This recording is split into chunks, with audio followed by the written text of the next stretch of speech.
No vimos este final al principio. No había ningún indicio entonces de que 28 años después la escuela bíblica cerraría sus puertas y que estas hermosas colinas se convertirían literalmente en un campo de batalla contra la invasión de la marihuana en Colombia, en un intento por reclamar toda la Sierra Nevada. Incluso si pudiéramos haberlo visto todo, habríamos obedecido a Dios y reclamado esta montaña para Él.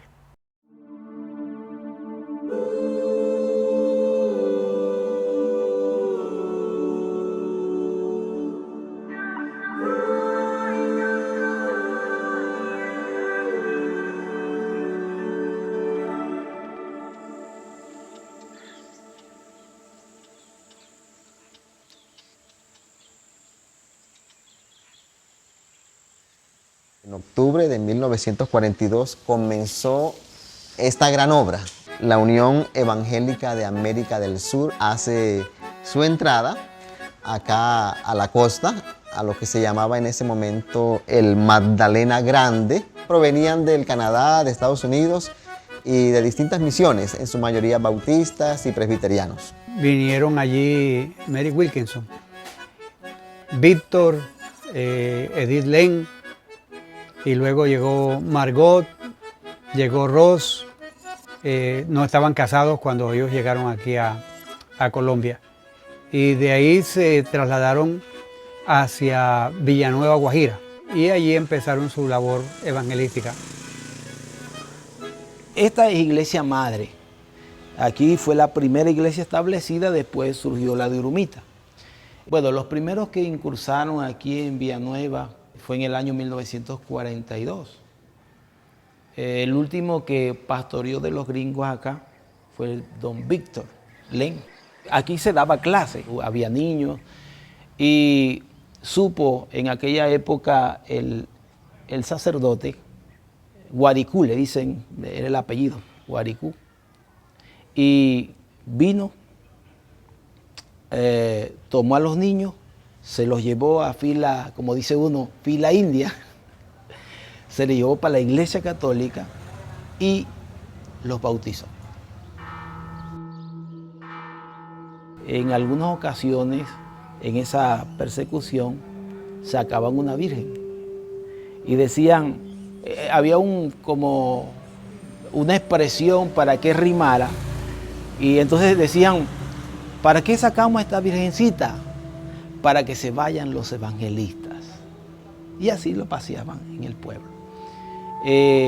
Cuando cerraron esta iglesia, aquí guardaban semillas de pasto, o sea, la agarraron como en el municipio para una bodega. La situación en Colombia en 1954 era difícil. Algunas iglesias existentes y escuelas bíblicas eran acosadas y en algunos casos cerradas completamente. Gran parte de Colombia era considerada territorio de misión católica romana, donde el trabajo evangélico era estrictamente prohibido.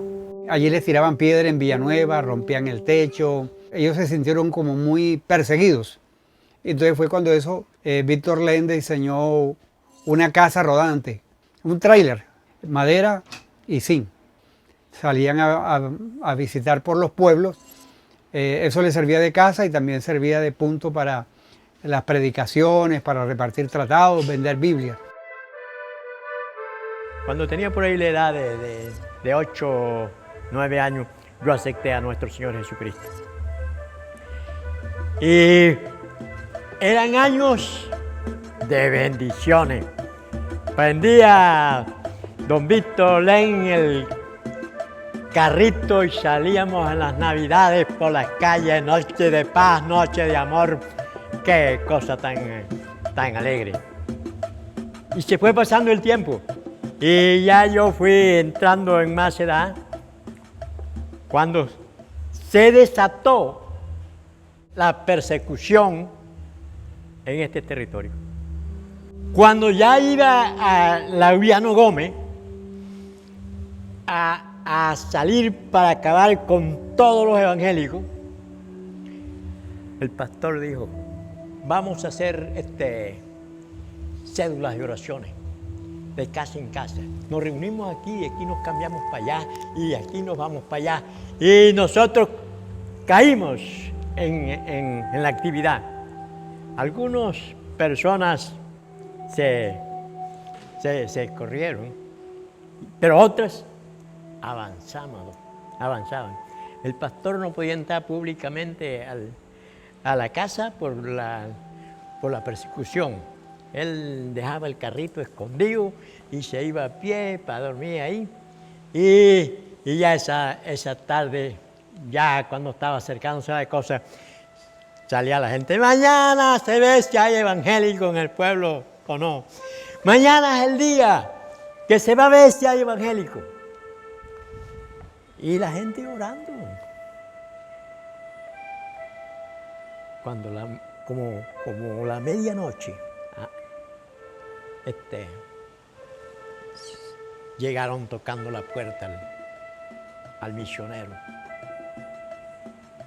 Don Víctor, Rojas Pinilla dio golpe de Estado. Y lo primero que dijo fue paz, libertad y orden. Y el siguiente día, unos evangélicos de esos templaditos palmeaban a la gente: ¿hay evangélico o no hay evangélico? Hay evangélico, ¿verdad? Yo conocí al Señor a través del mensaje de Roy True. Su media lengua, pues,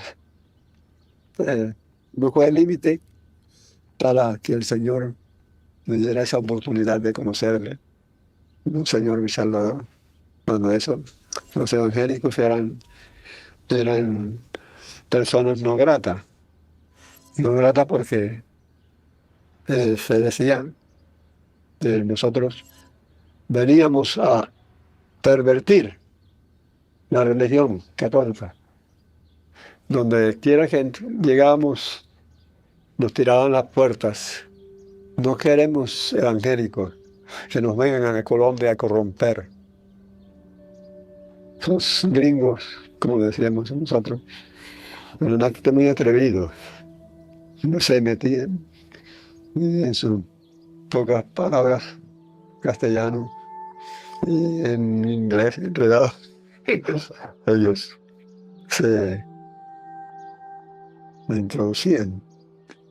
Eso aprendí yo. Introducir el evangelio no obstante dificultades. Fueron muchas las localidades evangelizadas por esta época, como Santa Marta, Ciénaga, Barranquilla, el Banco Magdalena, Becerril, Chimichagua, Chiriguaná. Hubo un bloque de misioneros que se trasladó también hacia el Banco Magdalena, 3 misioneras: Estela, Mary Fulton y Nancy Penner. Ellas se ubicaron allá, establecieron un colegio, pero también establecieron puntos de predicación, y también hacia un sector del sur del Cesar, que es Pailitas. Los misioneros que más influyeron en nosotros como familia fue la familia Libby, Roy y Carla Libby. Viajaban a los pueblos vecinos.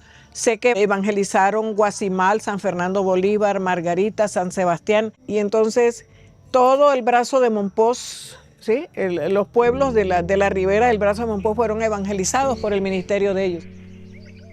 La distribución de tratados era ilegal, reuniones al aire libre imposibles. La ciudad y los grandes pueblos eran rastreados por la policía especial.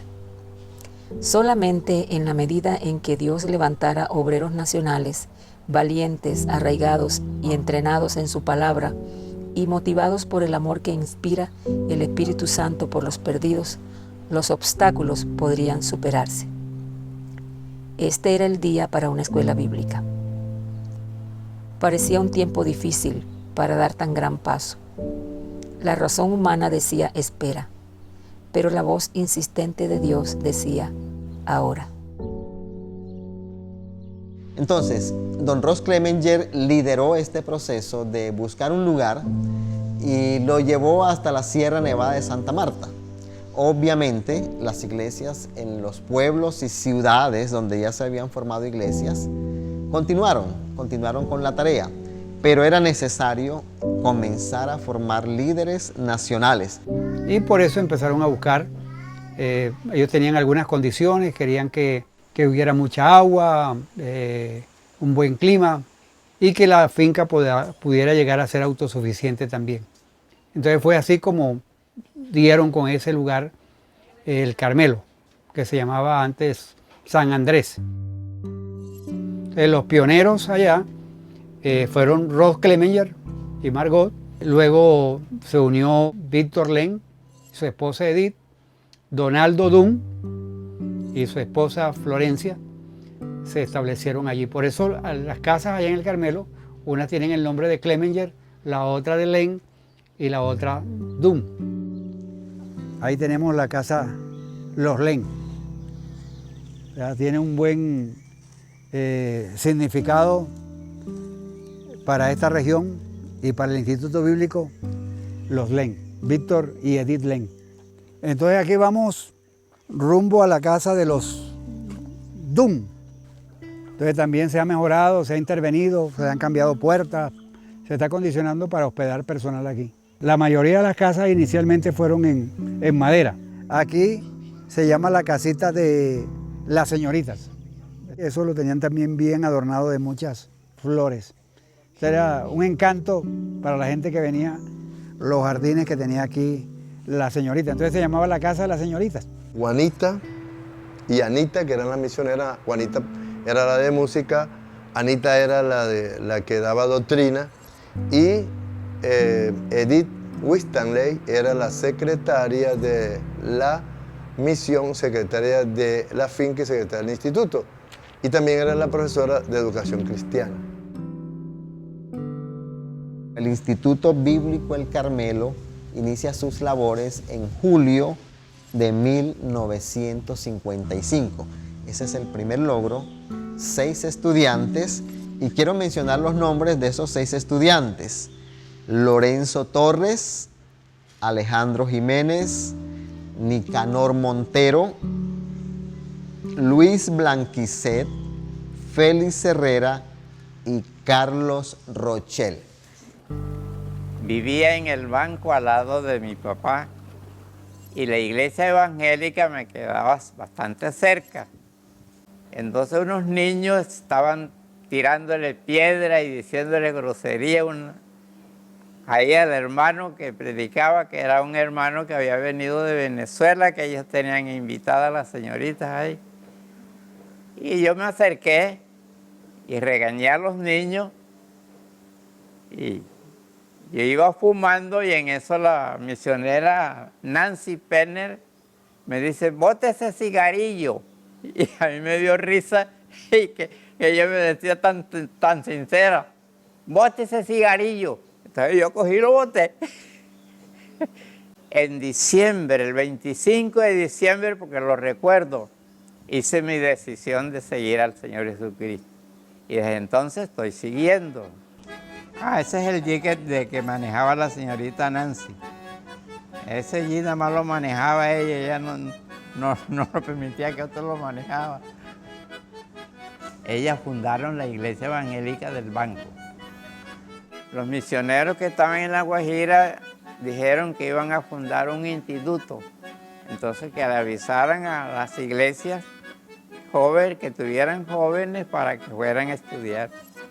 Pues yo fui uno de los primeros candidatos del banco y enseguida la señorita de ñapa, perdone que use ese término, yo era carpintero y tenía mi equipo para trabajar y me dijeron que ellas me mandaban a mí para que fuera a ayudar a Carmelo. Para llegar a Carmelo, para mí fue terrible. Íbamos en un carro grande y el carro paró y dijo: el que tenga miedo y que no venga por favor, que se baje y suba a pie. Así fue, porque había una parte en que el carro no cabía casi. Si daba para allá, la cola le pegaba acá en la vuelta, pero tenía que dar de a poquito. Entonces yo, como llevaba mi herramienta, yo me voy con toda mi herramienta, yo no sé, yo no me bajé. Estos fueron los primeros que ayudaron en el Instituto Carmelo. Elvia y Rodrigo Díaz, y esta Etelinda Ortiz, y esta soy yo. Los creyentes colombianos vinieron con la misma buena voluntad para dar de su tiempo. Ellos deseaban ver la escuela bíblica establecida, tan seriamente como los misioneros. Los vecinos miraban asombrados, como los queridos amigos despejaron 5 hectáreas de selva rocosa para la primera siembra. Así que el primer testimonio de una fe brillante, de una fe profunda en un Salvador viviente, era proclamado, no por la predicación cuidadosa de los misioneros, sino por los machetes rápidos y cortantes de los creyentes. Fue muy difícil en las condiciones en las cuales ellos llegaron allá, pero ellos reconocen que, gracias a Dios, que Víctor Len era un ingeniero arquitecto empírico para poder construir, o sea, él buscaba en los libros y así pudieron construir todos esos edificios. La casa que sigue es lo que llamaban el taller, donde había todo el almacenamiento de las herramientas.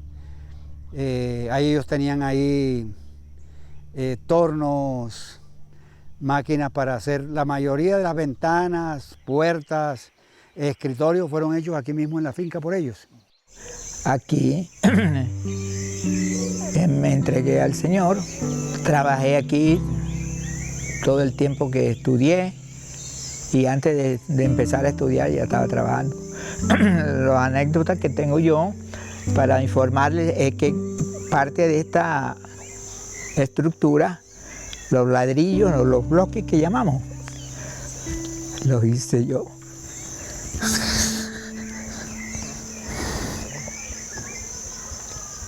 Yo era el que peluqueaba aquí y ordeñaba el ganado. En estos cafetales que ustedes ven aquí, que eran lo que había en la finca, esos cafetales lo limpiaba yo también.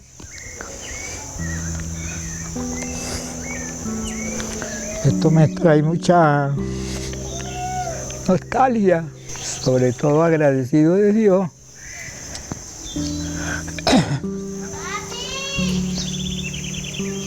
Que me ha dado la oportunidad de volver.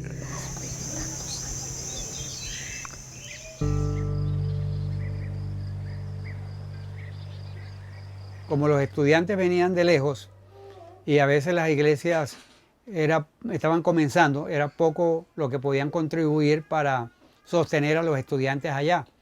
Entonces ellos se idearon una manera en que el estudiante pudiera autosostenerse. El café, como era una tierra muy buena para el café, entonces decidieron lanzarse en ese sentido de la siembra del café para poder cubrir los gastos básicos que ellos necesitaban. En esa época, en los pueblos de la costa, no había mucha oportunidad de estudio y yo quería estudiar. Entonces fue algo que mi papá vio, que yo podía ir al Carmelo y que él podía ayudarme. Tenían que trabajar, los estudiantes tenían que levantarse muy temprano, hacer tarea práctica.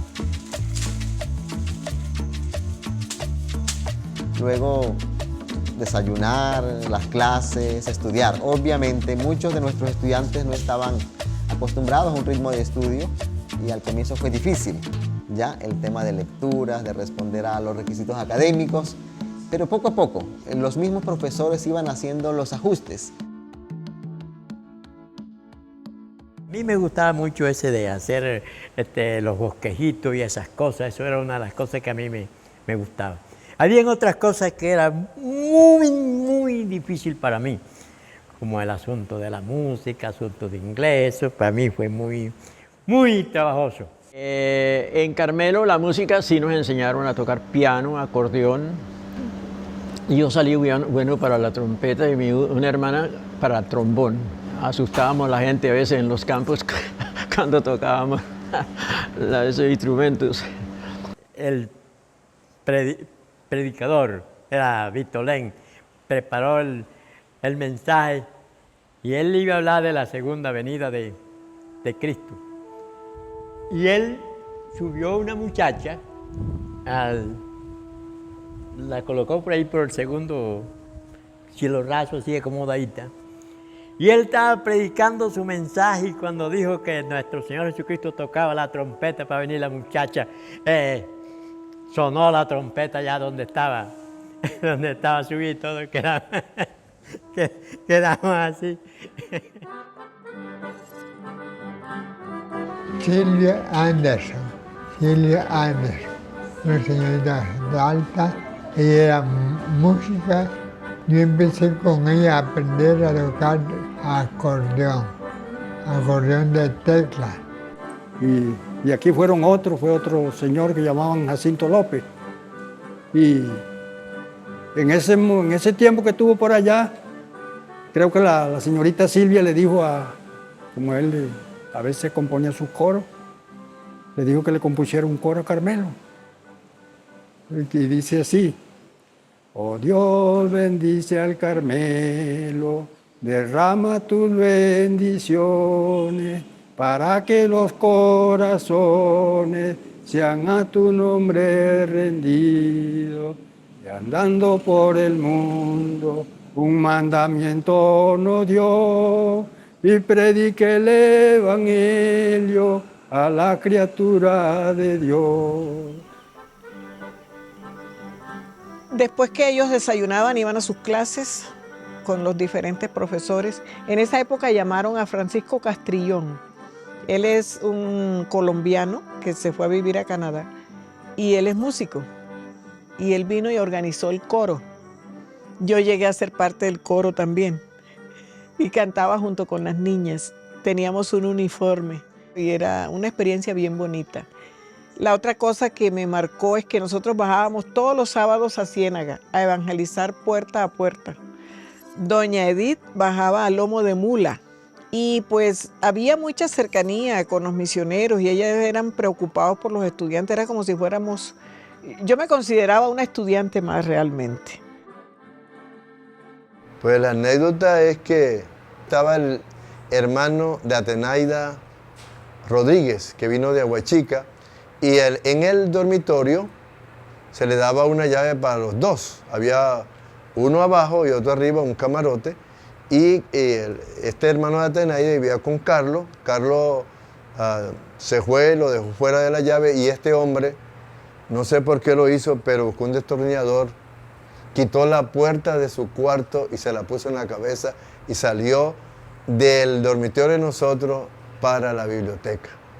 Y el hermano Arquímedes en ese entonces me dijo: hermano, debemos expulsarlo, pero no lo expulsamos, lo perdonamos. Había una prohibición estricta de contacto de hombres y mujeres.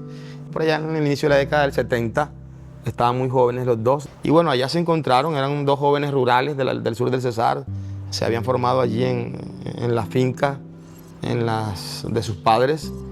Mi mamá dice que ella no gustaba, no le parecía atractivo, no le gustaba. Y le parecía muy cansón, muy molestoso. Mi papá era muy... Y ella dice que recuerda un momento donde estaban reunidos todos y después de la cena él había cogido unos pedazos de yuca y comenzó a metérselos a todas las muchachas en el bolsillo detrás. Mi mamá decía: ahí viene ese muchacho cansón, si llega aquí le voy a meter su... Y a mí fue la única muchacha que no lo hizo. Entonces ahí que como que comenzó a entender, este muchacho como que está pendiente. Y él, pues Dios le dio un don poético, le dio un romanticismo muy especial que lo utilizó y así pudo cautivar el corazón de mi madre. Terminando por allá en el 74 su formación, se casaron enseguida. O sea que ya estaba todo en ciernes dado allí. Entonces allí en Carmelo se originó todo este proceso que hoy me permite estar a mí aquí.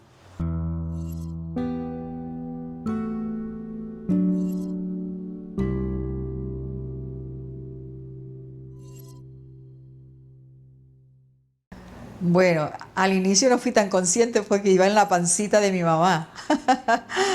Pero mi madre me cuenta muchas historias de lo difícil que fue hacer su trabajo como la fondera del instituto, haciéndole la comida a los estudiantes, Mi papá en la escuela, en el instituto bíblico, mi hermanito pequeño y ella embarazada.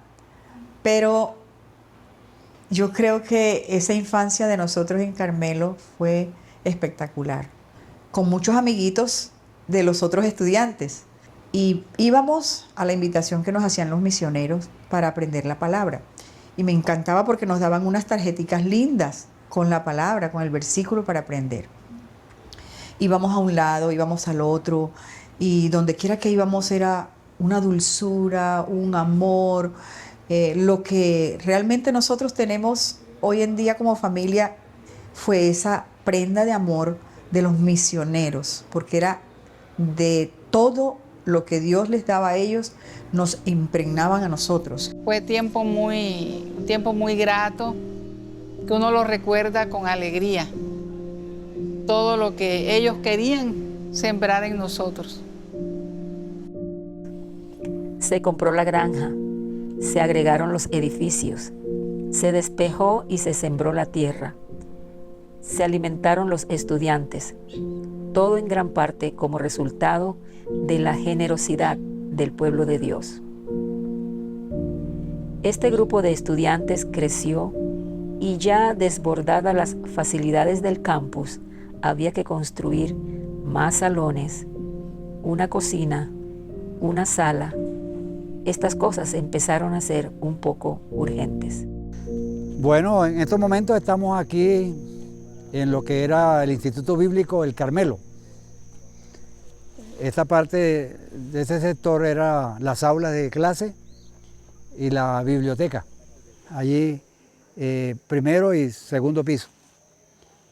Y allá al fondo funcionaba y sigue funcionando el comedor. Y en la parte de abajo, lo que llaman el sótano también era para las señoritas. Esa capilla tiene su bautisterio y todo. Y ahí fue donde se formaron los primeros pastores en el proceso de enseñanza. Y aquí en este portón grande una bodega de almacenamiento de café.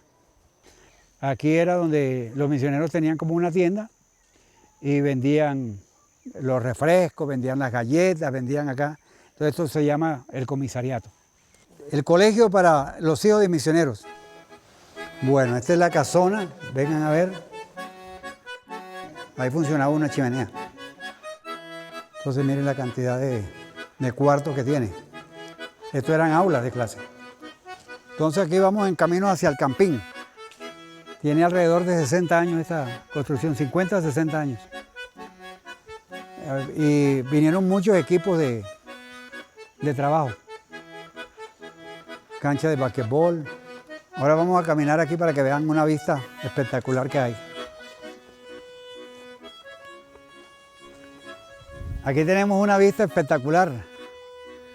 Una vista que invita a la libertad, a la historia. Allá uno tenía que ir de a pie o a caballo, porque no había carro, no había bicicleta, no había nada para ir. Tenía que ir así. Entonces yo me fui con ellos y estuve allí en el Instituto Bíblico en San Pedro de la Sierra, en el Instituto Bíblico Carmelo, varios años. El trabajo mío, yo era la primera que me levantaba para que los estudiantes se levantaran, tanto los varones como las niñas. Y la última que me acostaba también para que hicieran silencio y se acostaran. Así que ese era mi trabajo en el comedor, mandar a comprar lo que había que comprar, lo que había que cocinar, cómo había de servir, cómo había... Y yo tenía esto, yo no solamente decía hagan, no solamente mandaba, sino que yo también decía vamos a hacer, y hacía con ellos, para ponerles ejemplo también, porque hay personas que les gusta mandar nada más, pero entonces yo no quería que ellos fueran a pensar que yo era una mandona, como dicen vulgarmente. Era la directora del comedor y habíamos 40 estudiantes en un comedor de 40 estudiantes. No podíamos comer sin antes, ella decía, Exané, nos dirige en oración. Y entonces llegamos y dijo, Emiliano dijo, no, yo no voy a esperar a yo tengo mucha hambre. Y empezó a comer. Cuando yo no sé cómo se dio cuenta, le dijo, Emiliano nos dirige en oración. Este sí es un caso, mano. Y le tocó botar la comida y empezar a orar. ¿Le parece eso? Y ya muchas de las personas que yo conocí ya no existen. Conocí muchos misioneros de Inglaterra, de Estados Unidos, del Canadá. Anduve con ellos. No aprendí inglés porque me daba pena que de pronto se fueran a burlar de mí si yo no hablaba bien. Entonces yo no aprendí inglés. Este es don Víctor, la señora Edith y sus 4 hijos. Don Víctor Lane, del Canadá. Esa es Juanita Clemens. Se llama Juanita. Y dice que mamá Ete. Ya estaba joven todavía. Mira, joven y bella. Estaba joven todavía. No se imaginan ustedes el trabajo. Pero yo le doy gracias a Dios que Él siempre preparó personas para trabajar allá.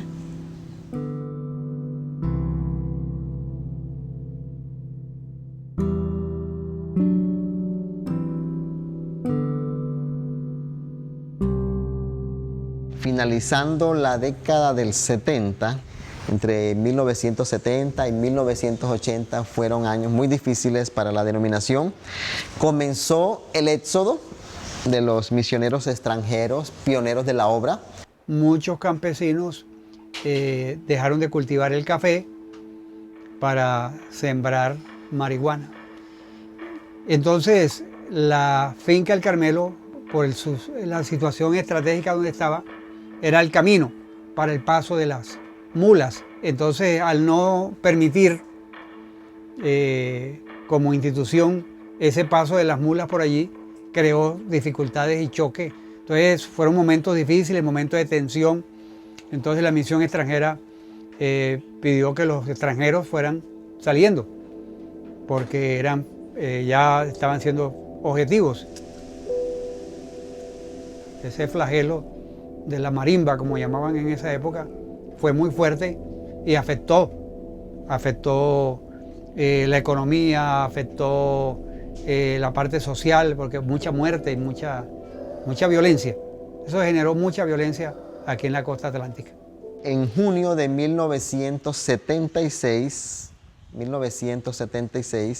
se celebró el acto de clausura y graduación de la última promoción en la historia del Instituto Bíblico El Carmelo. 28 años duró funcionando el Instituto Bíblico. En esos 28 años se graduaron 100 estudiantes, entre hombres y mujeres. La montaña sigue en pie, pero el cambio está en todas partes. Pasamos rápidamente por el comedor vacío. Echamos un vistazo al silencio resonante de los dormitorios. Las aulas están completamente quietas. Las telarañas y el moho escurecen las pizarras. ¿Fue todo este trabajo, sacrificio y dedicación en vano? La gente empezó a tener temor de venir acá, porque mientras teníamos un campamento de jóvenes, hubo un enfrentamiento entre un grupo armado y la policía. Y la policía estaba a cilinderos acá con la finca. Entonces eso hubo ráfagas de disparos, un enfrentamiento que duró como que toda la noche. Para esa fecha era como en el 88, 89. Todos los jóvenes aquí veíamos cómo se cruzaban por aquí los guerrilleros, veíamos cómo las balas pasaban y eso fue impresionante. Se había enfermado uno de los jóvenes y habían salido para el puesto de salud a llevarlo. Y estando allí en el puesto de salud fue donde se presentó la situación. Y lo primero que atacaron fue al puesto de salud. Entonces ahí el enfermo se mejoró. Y el médico y todos esos debajo de las camillas, tremendo, pues eso nos ayudó también a ver la gloria de Dios y la misericordia, su cuidado, porque no pasó nada, el Señor nos cuidó. Entonces a partir de ese momento bajó la asistencia de la gente, o sea, la gente no quería venir. Entonces ya hace unos 10 años para acá es que paulatinamente la gente ha venido, hemos hecho grupos pequeños. Y ahora en esta celebración de los 80 años es que tenemos como la motivación y de tener algo en grande por toda esta cantidad de hermanos que vienen. Yo creo que volver a Carmelo es entender que ahí se forjaron nuestros primeros teólogos, nuestros primeros pastores. Carmelo pues fue la génesis de algo muy hermoso que hoy está cimentado, una genética misionera que está en Iglesia Bíblica Misionera, y me imagino a los judíos subiendo a Jerusalén, la ciudad santa, la ciudad amada. Nosotros también cada vez que subimos al Carmelo pues sentimos esa pasión, ese amor. Y uno de un inicio pequeño, ver dónde estamos hoy, solo podemos decir, Dios ha sido fiel y es el protagonista de esto. Todas esas generaciones empezamos muy jóvenes y era lo que anhelábamos, servir a Cristo, y nos preparábamos para servir a Cristo. Y ahora yo veo que los muchachos quieren ser abogados, quieren ser médicos. Entonces ahora hay un énfasis más en la educación secular. Creo que lo que tenemos que aprovechar es esos profesionales para inculcarles el servicio en su área de trabajo, y a la vez yo creo que hay que replantear el llamado al ministerio. Hay que volver desde la escuela dominical a hacer el llamamiento al ministerio. Se ha logrado hacer el evento del aniversario. Nuestras generaciones están mirando nuestra historia y creo que van a ser retados, y eso está haciendo que se despierte, que Dios nos está llamando a cumplir su propósito, no el nuestro, como la meta más grande de nuestra vida. No tanto qué puedes hacer tú por mí, Dios, que ha sido la pregunta que muchos jóvenes se han mantenido por mucho tiempo, sino qué puedo hacer yo por ti, cómo me vinculo a esa obra que estás haciendo. ¿Cómo era antes esa labor pastoral que a ustedes les pedían de pronto llevar material, folletos, Biblia? A pie, 5 kilómetros. De ahí otros 5 kilómetros en el monte, en ese entonces en el monte, porque estaban apenas abriendo la carretera y había muchos tigres y muchos animales así peligrosos. Pero yo iba con mi caja y cantando por ese monte, cantando coros por ese monte. Entonces, ya sea que el tigre, ya sea que la culebra, ya sea lo que fuera, lo cogiera uno se sentía feliz sirviéndole al Señor. Y hoy quiero honrar a los misioneros que dedicaron tiempo a nuestros padres para que ellos se levantaran en la fe. Pero también quiero decirle a las nuevas generaciones que nosotros ya vamos en coche, con las nuevas generaciones van en coche. No han tenido que picar carreteras para caminar hacia llevar el Evangelio. No han tenido que hacer muchos esfuerzos como los que hacía mi padre, montándose en cada canoa, en cada lugar de peligro, para llevar el Evangelio. Hoy en día tenemos todo a la mano. Ya ellos, en la forma como yo serví en los tiempos pasados, no lo harán en esta ocasión, ya no lo harán en esta ocasión. Pero sí les digo que cuando les llegue la oportunidad de hacerlo, háganlo, ya sea caminando o ya sea en carrito, ya sea en lo que sea, háganlo, porque no le están sirviendo al hombre, sino al Señor. Bueno, vamos a dejarle un consejo. En Isaías 40, si no estoy mal, dice: acontecerá que si ustedes, somos nuevos, buscan, se ponen a la orden del Señor, siendo responsables, confiables, puntuales, abnegados, Dios también va a hacer la parte suya. Va a acontecer que Dios hará grandes cosas con ustedes. Los misioneros y los estudiantes están dispersos ahora y también lo está la buena semilla del Evangelio. Dios dijo que el campo es el mundo. Desde el campo montañoso de Colonia Carmelo, la buena semilla se ha esparcido y sigue dando frutos que permanecerán. Reafirmamos nuestra fe en el Dios del Monte Carmelo.